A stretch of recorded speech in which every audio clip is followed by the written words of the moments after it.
ધોરણ 9 વિષય સામાજિક વિજ્ઞાન પ્રકરણ 3 નૂતન વિશ્વ તરફ પ્રયાણ એમાં આઈએમપી પ્રશ્નોની શ્રેણીમાં આપણો બીજો વિડીયો છે. ફસેજે ઇટાલીના ફસેજે શબ્દમાંથી ફાસીવાદ શબ્દ બનેલો છે. કયો શબ્દ છે? ઇટલીનો ફસેજે શબ્દ. કયો શબ્દ? ફસેજે. તેમાંથી શબ્દ બન્યો ફાસીવાદ. તો બધી વસ્તુ પર રાજ્યનો અધિકાર એવો ફસેજનો અર્થ થાય છે. ફસેજનો અર્થ શું છે? બધી વસ્તુઓ પર રાજ્યનો અધિકાર. આ આઈએમપી સવાલ છે ને ભાઈ. ફસેજનો અર્થ છે બધી વસ્તુઓ પર રાજ્યનો અધિકાર. ઠંડુ યુદ્ધ. દ્વિતીય વિશ્વયુદ્ધ પછી વિશ્વના રાજકારણમાં લોકશાહી દેશ અમેરિકા તરફી અને સામ્યવાદી દેશ રશિયા તરફી બે પરસ્પર વિરોધી વિચારસરણીવાળા સત્તા જૂથો રચાયા હતા. મતલબ જો દ્વિતીય વિશ્વયુદ્ધ પછી મતલબ બીજું વિશ્વયુદ્ધ પૂરું થયું ને 1944-45 પછીની વાત છે કે વિશ્વના રાજકારણમાં લોકશાહી દેશ અમેરિકા. લોકશાહી દેશ કયો છે? લોકોનો દ્વારા ચાલુ શાસન છે તેમાં દેશ કયો છે? અમેરિકા. સામ્યવાદી દેશ સરકારનું પ્રભુત્વ વધારે હોય સામ્યવાદમાં, તેમાં રશિયા તરફી બે પરસ્પર વિરોધી વિચારસરણીવાળા બે જૂથો સત્તા જૂથો રચાયા. America versus Russia. આ બંને સત્તા જૂથોએ એકબીજાના મતના ખંડન માટે તેમજ પોતાના મતના સમર્થન માટે વાણી અને વિચારોને યુદ્ધ કરી. કોના વાણી અને વિચારો મતલબ ખરેખર એ લોકો એટમ બોમ્બ, પરમાણુ બોમ્બ, રોકેટ, મિસાઇલ, ગોળીઓ એ બધાને યુદ્ધ નતા કર્યા, પણ કોના યુદ્ધ કરતા? વાણી અને વિચારોથી. વાણી અને વિચારોથી. અમેરિકા કંઈક એવું બોલતો હતો, રશિયા કંઈક એવું બોલતો. અમેરિકાના વિચારો એવા હતા કે ચાંદ પર પહોંચવું પહેલાં રશિયાવાળાને ખબર પડી કે અમેરિકા પહોંચવાની વાત કરે છે. એટલે રશિયાવાળા પહેલાં પહોંચી ગયા ચાંદ પર. ત્યાં ઠંડુ યુદ્ધ હતું. કયું યુદ્ધ કહેવાય? ઠંડુ.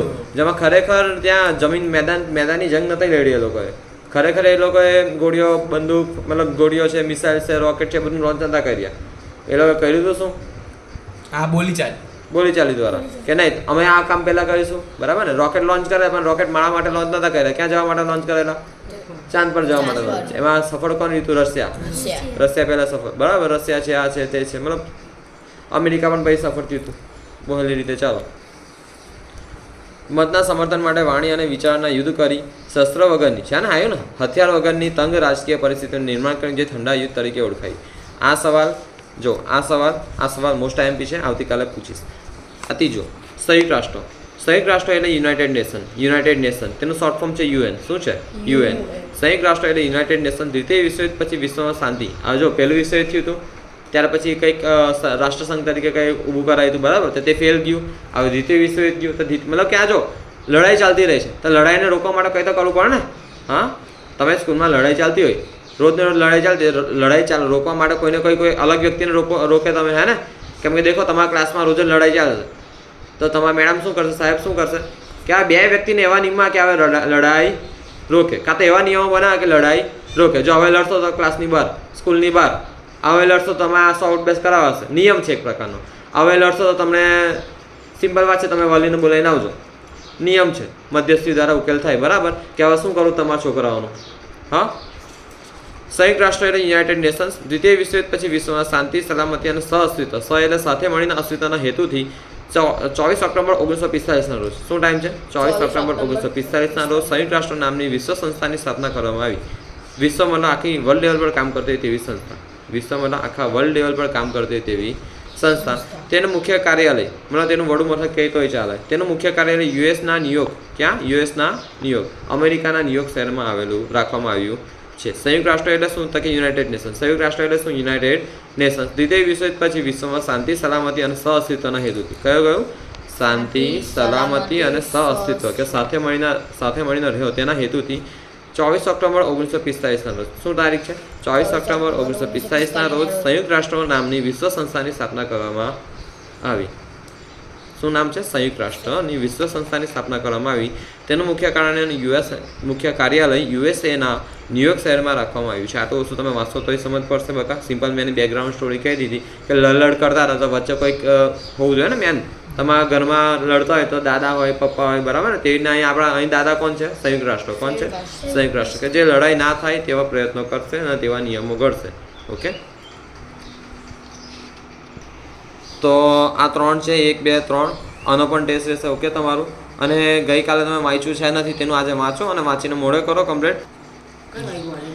જો આજે આ સવાલ મેં તમને પાછળ કરાવી દીધા, બરાબર છે? તો આ સવાલો પણ આજે વાંચવાના છે. છેલ્લે ટેસ્ટ આપવાનું છે ત્યારે જવાનું છે ઘરે. ઓકે, જો આ વખતે એક તો આવી રહ્યો રાષ્ટ્રસંઘના ઉદ્દેશો, બ્લેક પેનથી ટીક કર્યું છે. પછી બીજો આવી રહ્યો 22 જાન્યુઆરી 1905ના દિવસને રશિયાનો લોહિયા રવિવાર તરીકે ઓળખવામાં આવે છે. બીજો સવાલ ઓકે, અને પાછળ 3 સવાલ કર્યા છે તે, અને ત્યાર પછી તમને વિજ્ઞાનમાં કંઈક વાંચવા આપીશ, બરાબર છે? તો વિજ્ઞાનનું વાંચવાનું છે, અને વિજ્ઞાનનો કયો પાઠ છે અત્યારે આપણે ચાલુ છે બીજો પાઠ, તો બીજા પાઠનું વાંચવાનું આપીશ. તો વિજ્ઞાનની નવનીત લઈને બપોરે 2 વાગે આવજો.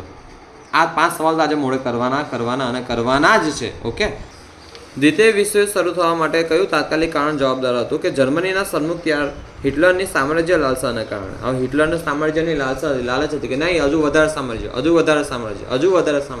સારસા મળ્યું, રાજપાડી મળ્યું, આખું ઝઘડિયા જોવે, આખો ઝઘડિયા તાલુકો મળી ગયો, આખું ભરૂચ જિલ્લો જોવે, આખું ભરૂચ જિલ્લો મળી ગયો, આખું ગુજરાત રાજ્ય જોવે, એટલું બધું એને લાલસા હતી. યુરોપમાં યુદ્ધનું વાતાવરણ સર્જાયું. 1 સપ્ટેમ્બર 1939ના દિવસે હિટલરે પોલેન્ડ પર આક્રમણ કર્યું. હિટલરે કોની પર આક્રમણ કર્યું? પોલેન્ડ પર. આપણે ખબર ને, આપણે રાજપાડી ત્યાં આગળ જાઓ થોડું તો HP પેટ્રોલિયમ આવે છે, હિન્દુસ્તાન પેટ્રોલિયમ આવે છે ને, HP આવે કે નહીં આવતો? તેન પરથી યાદ રાખો, S પરથી હિટલર, P પરથી પોલેન્ડ, H પરથી હિટલર, P પરથી પોલેન્ડ, યાદ રહેશે ને? હા, તો દેખો, દ્વિતીય વિશ્વયુદ્ધ શરૂ થવા માટે તાત્કાલિક કારણ કયું જવાબદાર હતું? HP. કયું? HP. બે જ અક્ષરમાં તમને આખો જવાબ મળી જશે. 2 જ અક્ષરમાં ધ્યાનથી વાંચો ને તો 2 જ અક્ષર કામના છે. દ્વિતીય વિશ્વયુદ્ધ શરૂ થવા માટે તાત્કાલિક કારણ કયું જવાબદાર હતું? HP. કયું? HP. તારીખ યાદ ના રહી તો 1939 યાદ રાખજો. 1939 કાં તો 1940ની આસપાસ એવું બોલશો ને તો એ ચાલશે તમે. પણ 1939ના દિવસે હિટલરે પોલેન્ડ પર આક્રમણ કર્યું. બ્રિટન અને ફ્રાન્સે જર્મનીને આ યુદ્ધ તાત્કાલિક બંધ કરવા ચેતવણી આપી. હવે જો, આક્રમણ કોને કર્યું? જર્મનીએ. હવે હિટલર ક્યાંનો હતો? જર્મનીનો. ક્યાંનો હતો? જર્મનીનો. ગુજરાતનો નહોતો ભાઈ, જર્મનીનો હતો. હા, તો જર્મનીએ આક્રમણ કર્યું કોને? કોની પર આક્રમણ કર્યું? પોલેન્ડ પર આક્રમણ કર્યું. તો બ્રિટન અને ફ્રાન્સ તે વખતે વધારે ચકતા હતા, બરાબર, વધારે એમનો પાવર હતો. તો બ્રિટન અને ફ્રાન્સ જર્મની આ યુદ્ધનું તાત્કાલિક કારણ બંધ કરી દો ભાઈ. હા, તો ચેતવણી વોર્નિંગ આપી, પરંતુ જર્મનીએ તેની અવગણના કરી. તું શું મને વોર્નિંગ આપે? તમે માનું જ નહીં કંઈ. તો તેથી બ્રિટન અને ફ્રાન્સે પોલેન્ડના રક્ષણ માટે, કોના રક્ષણ માટે? પોલેન્ડના રક્ષણ માટે જર્મની સામે યુદ્ધ જાહેર કર્યું, અને આ રીતે દ્વિતીય વિશ્વયુદ્ધની શરૂઆત થઈ. જો સિમ્પલ યાદ રાખવાનું છે કે દ્વિતીય વિશ્વયુદ્ધ શરૂ થવા માટે કયું તાત્કાલિક કારણ જવાબદાર હતું? HP. કયું? HP. હિન્દુસ્તાન પેટ્રોલિયમ નહીં, હિટલર અને પોલેન્ડ. તો જર્મનીના હિટલરે કોની પર આક્રમણ કર્યું? કયા દેશ પર? પોલેન્ડ દેશ પર. તો હવે પેલા પોલેન્ડના જે પેલા 2 મિત્રો હતા ને, કયા? બ્રિટન અને ફ્રાન્સ. તેને કીધું, જર્મની, હા, યુદ્ધના તું એ ચાલુ કર્યું ભાઈ, હવે વોર્નિંગ આપે તને, ચેતવણી આપે, બંધ કરાવે. અને પેલો કે હિટલર, નહીં કરું, જાઓ જે થાય તે કરી લેજો. હા, નહીં કરું, જાઓ જે થાય તે કરી લેજો. જર્મની એને અવગણના કરી. તો આથી બ્રિટન અને ફ્રાન્સે પોલેન્ડના રક્ષણ હેઠળ આક્રમણ કર્યું, યુદ્ધ જાહેર કર્યું, અને આ રીતે દ્વિતીય વિશ્વયુદ્ધની શરૂઆત થઈ. તો આ સવાલ પણ કેવું છે છોકરા, બહુ જ મોસ્ટ MP ક્વેશ્ચન છે. હા.